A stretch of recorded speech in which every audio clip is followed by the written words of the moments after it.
And we want to turn back to the unrest over the Breonna Taylor case and this national moment of so-called racial reckoning. Joining us tonight is Patrisse Cullors, co-founder of the Black Lives Matter movement, now one of the largest movements in U.S. history. She's also an artist, a political strategist, and an author who's releasing a young adult version of her best-selling memoir, When They Call You a Terrorist. Also, currently on the cover of Time magazine for their 100 Most Influential People issue.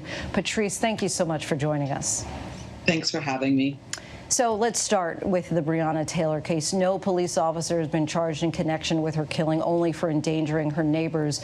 What's your reaction? And does it make a difference that this was the decision of a grand jury made up of everyday citizens and not by officials? My first reaction is deep disappointment and sending all my love and solidarity to Breonna's family and to the people of Louisville, Kentucky. They've had to bear this pain for the last several months, and this is just yet another dagger that goes straight into their hearts, and it's deeply unfortunate. And it's a problem that we don't have any form of accountability for law enforcement who hurt, harm, maim, kill our communities. We need to do better, and our elected and our appointed officials, both locally and at the national level, must stand up for Black life. I want to get into a little bit of nuance, I guess, between the difference between hope and expectation. I can imagine you hoped for a different outcome, but did you expect a different outcome? I hoped, I prayed, I witnessed so many people, from Oprah to Vanity Fair to dozens and dozens of celebrities, to regular folks, say Breonna's name and call for a very specific demand. I really witnessed all of that and thought maybe this time there'll be some reckoning. But yeah, this is the unfortunate result that I expected. And so many times Black people expect the result that is a result that has everything to do with not receiving justice. Let's also address the violence at some of these protests, like the 2 Louisville police officers shot last night.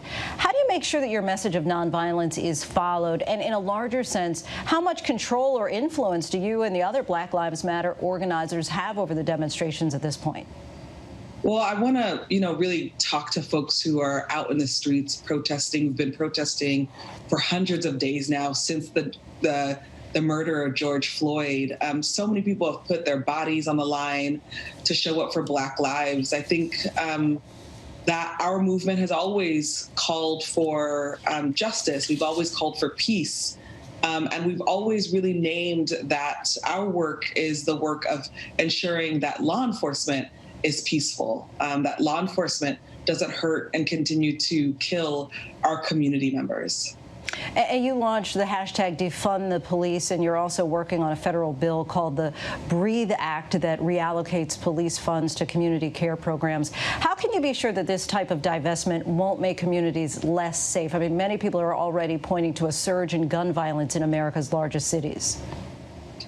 Well, the surge, those are questionable statistics. So I want to, be careful about what we say is being said, because what we do know is that public safety does not boil down to a badge, a gun, a courtroom, or a jail.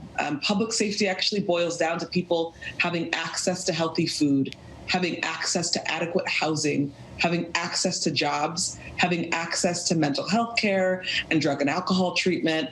Those are the things that our communities so desperately need, and we are often not receiving it. Instead, if you look at our budgets, if you follow city, county, state, and national budgets, our budgets are largely giving more and more dollars to police and law enforcement. And we got to change that.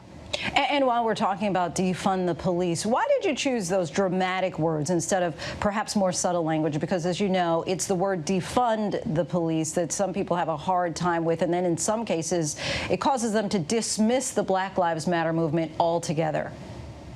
Absolutely. I want to just say that 7 years ago, when Opal, Alicia, and I said Black Lives Matter and started Black Lives Matter, people were also very dismissive of that phrase. People thought it was divisive, that, we would get more results if we changed the name.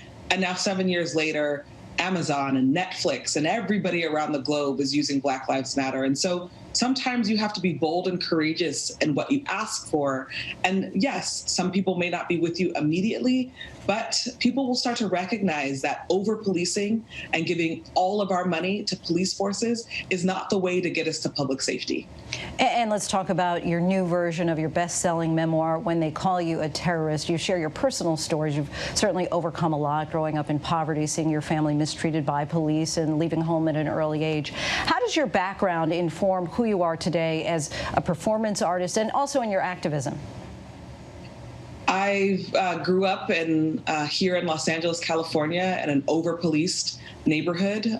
Policing was largely the only social service we had. And I saw the devastating impacts it had on my community and my family.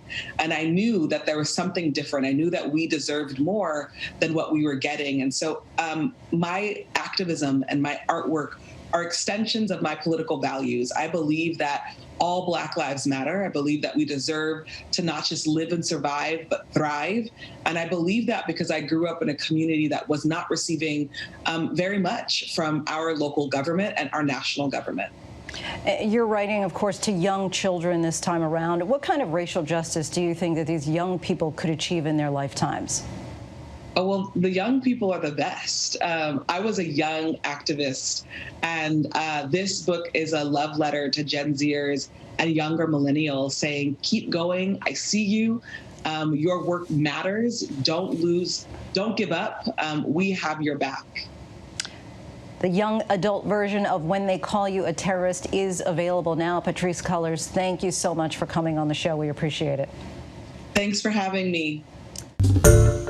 Hi, everyone. George Stephanopoulos here. Thanks for checking out the ABC News YouTube channel. If you'd like to get more videos, show highlights, and watch live event coverage, click on the right over here to subscribe to our channel. And don't forget to download the ABC News app for breaking news alerts. Thanks for watching.